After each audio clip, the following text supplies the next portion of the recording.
Human right. I don't want people homeless, but is it a human right? I mean, if you boil it down to, I think human rights do not include stuff that requires the labor of someone else. I think that's a good principle to live by. I don't think anything's a human right that requires the labor of someone else, because once you say something's a You human mean the right, that labor without payment or just in general? right, a human right to me is something that you are naturally born with, in the sense of like, this is part of just being a part of nature, and to raise a family, like for pursue happiness, all that stuff is like, the right to protect yourself, like those are all things, the right to protect your property, those are things I think are human rights that have been around since like we've been on this planet.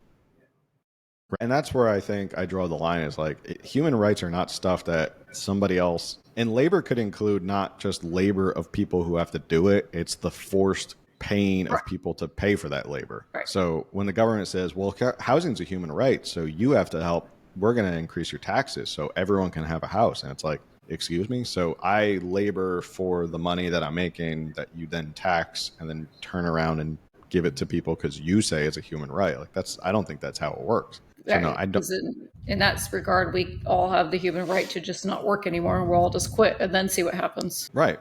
Well, that's what usually happens in communist societies, is that sooner or later people just don't see any value in working anymore.